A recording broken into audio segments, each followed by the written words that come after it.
ನಮಸ್ತೆ ಎಲ್ರಿಗೂ, welcome back to our channel. ಎಲ್ಲರೂ ಹೇಗಿದ್ದೀರಾ? ಎಲ್ಲರೂ ಚೆನ್ನಾಗಿದ್ದೀರಾ ಅಂತ ಅಂದ್ಕೊಂಡಿದ್ದೀನಿ. ಬನ್ನಿ ಇವತ್ತೊಂದು ಡಿಫ್ರೆಂಟ್ ಆಗಿರೋ ಚಿತ್ರಾನ್ನ ಹೇಗೆ ಮಾಡೋದು ಅಂತ ನೋಡ್ಕೊಳ್ಳೋಣ. ಮೊದಲಿಗೆ ನಾನಿಲ್ಲಿ ಒಲೆ ಮೇಲೆ ಬಾಣಲಿ ಇಟ್ಕೊಂಡು 2 ಸ್ಪೂನ್ ಆಗೋಷ್ಟು ಎಣ್ಣೆ ಹಾಕ್ಕೊಂಡಿದ್ದೀನಿ. ಜೀರಿಗೆ, ಸಾಸಿವೆ, ಕಡಲೆ ಬೀಜ, ನಂತರ ಕಡಲೆ ಬೇಳೆನೂ ಸೇರಿಸ್ಕೊಂಡಿದ್ದೀನಿ. ಇಷ್ಟು ಕೆಂಪಗಾಗೋವರೆಗೂ ಹುರ್ಕೊಳ್ಳೋಣ. ಸ್ವಲ್ಪ ಕಡಲೆ ಬೀಜ, ಕಡಲೆಬೇಳೆ ಸ್ವಲ್ಪ ಕೆಂಪಗಾಗಿದ್ದ ನಂತರ ಈರುಳ್ಳಿನ ಸೇರಿಸ್ಕೊಳ್ಳೋಣ. ನಿಮ್ಮ ಇಷ್ಟ, ನಿಮ್ಗೆ ಎಷ್ಟು ಬೇಕು ಈರುಳ್ಳಿ ಅಷ್ಟು ನೋಡಿ ಸೇರಿಸ್ಕೊಳ್ಳಿ. 2 ರಿಂದ 3 ನಾನು ಇಲ್ಲಿ ಸೇರಿಸ್ಕೊಂಡಿದ್ದೀನಿ. ನಂತರ ಈರುಳ್ಳಿ ಎಲ್ಲ ಸ್ವಲ್ಪ ಕೆಂಪಗಾಗಿದ್ದ ನಂತರ ಕರ್ಬೇವಿನ ಸೊಪ್ಪನ್ನು ಸೇರಿಸ್ಕೊಂಡಿದ್ದೀನಿ. ಇಲ್ಲಿ ಕರ್ಬೇವಿನ ಸೊಪ್ಪನ್ನ ಸ್ವಲ್ಪ ಮೊದಲೇ ಹಾಕಿದ್ರೆ ಎಣ್ಣೆ ಎಲ್ಲ ಸುತ್ತು ಸಿಡಿಯುತ್ತೆ ಅಂತ ನಾನು ಈರುಳ್ಳಿ ಹಾಕಿದ ನಂತರ ಕರ್ಬೇವಿನ ಸೊಪ್ಪನ್ನ ಹಾಕ್ಕೊಂಡಿದ್ದೀನಿ. ನಂತರ ಇಲ್ಲಿ ನಾನು ಖಾರಕ್ಕೆ ಒಣಮೆಣ್ಸಿನ್ಕಾಯಿನ ಯೂಸ್ ಮಾಡ್ತಾಯಿದ್ದೀನಿ. ನೀವು ಹಸಿರು ಮೆಣಸಿನ್ಕಾಯಿ ಬೇಕಿದ್ದರೂ ಯೂಸ್ ಮಾಡ್ಬೋದು, ಅಥವಾ ಖಾರದ ಪುಡಿ ಬೇಕಾಗಿದ್ದರೂ ಖಾರದ ಪುಡಿನ ಯೂಸ್ ಮಾಡ್ಕೋಬೋದು. ನಾನಿಲ್ಲಿ ಖಾರಕ್ಕೆ ಎಷ್ಟು ಬೇಕೋ ಅಷ್ಟು ಒಣಮೆಣ್ಸಿನ್ಕಾಯಿನ ಯೂಸ್ ಮಾಡ್ಕೊಳ್ತಾ ಇದ್ದೀನಿ. ನಂತರ ಇಲ್ಲಿ ಇಷ್ಟನ್ನು ಕೆಂಪಗಾಗೋವರೆಗೂ ಹುರ್ಕೊಂಡಿದ್ದ ನಂತರ ಸ್ವಲ್ಪ ನಾನು ಈರುಳ್ಳೆಲ್ಲ ಒಂದು ಕಡೆ ಮಾಡ್ಕೊಂಡಿದ್ದೀನಿ. ಯಾಕಂದರೆ ಸ್ವಲ್ಪ ಜೀರಿಗೆ ಪುಡಿನ ಹಾಕಿದ್ರೆ ಚೆನ್ನಾಗಿರುತ್ತೆ. ಜೀರಿಗೆ ಪುಡಿನ ಸ್ವಲ್ಪ ಈ ಥರ ಎಣ್ಣೆನಲ್ಲಿ ಫ್ರೈ ಮಾಡಿಕೊಂಡ್ರೆ ಚೆನ್ನಾಗಿರುತ್ತೆ. ಅದರಿಂದ ನಾನು ಸ್ವಲ್ಪ 1 ಸ್ಪೂನ್ ಆಗೋಷ್ಟು ಜೀರಿಗೆ ಪುಡಿನೂ ಸೇರಿಸ್ಕೊಂಡಿದ್ದೀನಿ. ನಂತರ ಇಲ್ಲಿ ಟೊಮೊಟೊನ ಒಂದು 5 ರಿಂದ 6 ಟೊಮೊಟೊ ತೊಗೊಂಡಿದ್ದೀನಿ, ಮೀಡಿಯಮ್ ಸೈಜ್ ಟೊಮೊಟೊ. ಹುಳಿ ಟೊಮೊಟೊ ತೊಗೊಂಡ್ರೆ ನಿಂಬೆಹಣ್ಣು ಹಾಕೋ ಅವಶ್ಯಕತೆ ಇರಲ್ಲ. ಸ್ವಲ್ಪ ಪಾರಮ್ ಟೊಮೊಟೊ ಅಂತಾರಲ್ಲ, ಅದು ತೊಗೊಂಡ್ರೆ ನಿಂಬೆಹಣ್ಣು ಹಾಕ್ಕೋಬೇಕಾಗುತ್ತೆ, ಚೆನ್ನಾಗಿರುತ್ತೆ. ಈಗ ಇಲ್ಲಿ ರುಚಿಗೆ ತಕ್ಕದಷ್ಟು ಉಪ್ಪನ್ನು ಸೇರಿಸ್ಕೊಂಡಿದ್ದೀನಿ. ಇಷ್ಟನ್ನು ಸ್ವಲ್ಪ ಮೆತ್ತಗಾಗೋವರೆಗೂ, ಟೊಮೊಟೊ ಸ್ವಲ್ಪ ಮೆತ್ತಗಾಗೋವರೆಗೂ, ರಸ ಬಿಡೋವರೆಗೂ ಸ್ವಲ್ಪ ಬೇಯಿಸ್ಕೊಳ್ಳೋಣ. ನೋಡಿ, ಇಲ್ಲೊಂದು ಸೀಕ್ರೆಟ್ ಇಂಗ್ರೀಡಿಯೆಂಟ್ಸ್ ಯೂಸ್ ಮಾಡ್ತಾಯಿದ್ದೀನಿ. ಸೀಕ್ರೆಟ್ ಅಂತೇನೂ ಇಲ್ಲ, ಯಾವಾಗಲೂ ನಾರ್ಮಲಾಗಿ ನಾವು ಚಿತ್ರಾನ್ನ ತಿಂತಾ ಇರ್ತೀರಲ್ಲ, ಇದು ಕರಿಬೇವು ಸೊಪ್ಪಿನ ಪುಡಿ.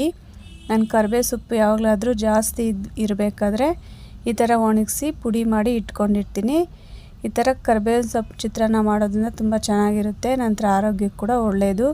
ಕರಿಬೇವಿನ ಸೊಪ್ಪು ನಾವು ಸಾರಲ್ಲಿ ಹಾಕಿದವಾಗ ಎಲ್ಲ ತೆಗೆದು ಪಕ್ಕಿಡ್ತೀರಿ, ತಿನ್ನೋದಿಲ್ಲ ಸಾಮಾನ್ಯವಾಗಿ. ಈ ಥರ ಒಮ್ಮೆ ಮಾಡಿಕೊಡಿ, ಆರೋಗ್ಯಕ್ಕೂ ಒಳ್ಳೆಯದು. ನಂತರ ಕರಿಬೇವಿನ ಸೊಪ್ಪನ್ನು ತಿಂದಾಗುತ್ತೆ, ಟೇಸ್ಟು ಚೆನ್ನಾಗಿರುತ್ತೆ. ನಂತರ ಇಲ್ಲಿ ಕರಿಬೇವಿನ ಸೊಪ್ಪು ಹಾಕಿ ಸ್ವಲ್ಪ ಹುರ್ಕೊಂಡಿದ್ದ ನಂತರ 1 ಸ್ಪೂನ್ ಆಗೋಷ್ಟು ತುಪ್ಪನ ನಾನು ಇಲ್ಲಿ ಹಾಕ್ಕೊಂಡಿದ್ದೀನಿ. ಇಷ್ಟು ಸ್ವಲ್ಪ ಹುರ್ಕೊಂಡಿದ್ದ ನಂತರ ಅನ್ನನ ಉದ್ರುದ್ರಕ್ಕೆ ಮಾಡ್ಕೊಂಡಿರೋ ಅನ್ನನ ಇಲ್ಲಿ ಸೇರಿಸ್ಕೊಂಡು ನೀಟಾಗಿ ಕಲಿಸ್ಕೊಳ್ಳೋಣ. ಯಾವಾಗಲೂ ಏನಾದರೂ ಒಂದು ವೆರೈಟಿ ಇರಲೇಬೇಕಲ್ಲ, ಬಾಕ್ಸು ಲಂಚು ಅಂತ. ಈ ಥರನೂ ಒಂದೊಂದು ದಿವಸ ಡಿಫ್ರೆಂಟಾಗಿ ಮಾಡಿಕೊಂಡು ಊಟ ಮಾಡಿ, ಚೆನ್ನಾಗಿರುತ್ತೆ ಮತ್ತು ಆರೋಗ್ಯಕ್ಕೂ ಒಳ್ಳೆಯದು. ನಂತರ ನಾನಿಲ್ಲಿ ಅರ್ಧ ಹೋಳು ನಿಂಬೆಹಣ್ಣನ್ನು ಸೇರಿಸ್ಕೊಳ್ತಾ ಇದ್ದೀನಿ. ಅನ್ನದ ಮೇಲೇ ಹಾಕ್ಕೊಳ್ತಾಯಿದ್ದೀನಿ, ನಾನು ಹಿಂಡ್ಕೊಳ್ತಾ ಇದ್ದೀನಿ. ಹಿಂಡ್ಕೊಂಡು ನೀಟಾಗಿ ಮಿಕ್ಸ್ ಮಾಡ್ಕೊಳ್ಳೋಣ. ಇದಕ್ಕೆ ಬೇಕಾಗಿದ್ದರೆ ನೀವು ಗರಂ ಮಸಾಲನೂ ಯೂಸ್ ಮಾಡ್ಕೋಬೋದು. ಗರಂ ಮಸಾಲ ಮೊದಲಿಗೆ ಶುಂಠಿ ಬೆಳ್ಳುಳ್ಳಿ ಪೇಸ್ಟ್ ಹಾಕ್ಕೊಂಡ್ರೂ ಸ್ವಲ್ಪ ಅದು ಡಿಫ್ರೆಂಟಾಗಿ ಚೆನ್ನಾಗಿರುತ್ತೆ, ನಿಮ್ಮಿಷ್ಟ. ನಂತರ ಇಲ್ಲಿ ನೀಟಾಗಿ ಮಿಕ್ಸ್ ಮಾಡ್ಕೊಂಡಿದ್ದ ನಂತರ ಕೊತ್ತಂಬರಿ ಸೊಪ್ಪನ್ನು ಸೇರಿಸ್ಕೊಳ್ಳೋಣ. ಇಲ್ಲಿ ಕರಿಬೇವಿನ ಸೊಪ್ಪು ಯಾವಾಗಲೂ ಮಕ್ಕಳು ತಿನ್ನೋದಿಲ್ಲ. ಈ ರೀತಿ ನಾವೇನಾದರೂ ಡಿಫ್ರೆಂಟಾಗಿ ಮಾಡಿಕೊಟ್ರೆ ಮಕ್ಕಳು ಸಹ ತಿಂತಾರೆ. ಈಗ ತಿನ್ನೋ ಆಹಾರದಲ್ಲೆಲ್ಲ ಏನೂ ಅಷ್ಟು ಪೋಷಕಾಂಶ ಸತ್ವ ಇಲ್ಲ ಅಂತಾರೆ. ಯಾವುದೋ ಒಂದು ರೀತಿಯಲ್ಲಿ ನಾವು ಕಂಡುಕೊಳ್ಬೇಕು ಅಷ್ಟೇ. ನಮ್ಮ ಮಕ್ಕಳ ಆರೋಗ್ಯ, ನಮ್ಮ ಆರೋಗ್ಯ ನಮ್ಮ ಕೈಲಿರುತ್ತೆ. ಈ ಥರ ಎಲ್ಲ ಮಾಡಿಕೊಟ್ರೆ ಆರೋಗ್ಯಕ್ಕೂ ಒಳ್ಳೆಯದು ಮತ್ತು ಟೇಸ್ಟಿಯಾಗಿ ಡಿಫ್ರೆಂಟಾಗಿರುತ್ತೆ ಅಂತ ಮಕ್ಕಳು ತಿಂತಾರೆ.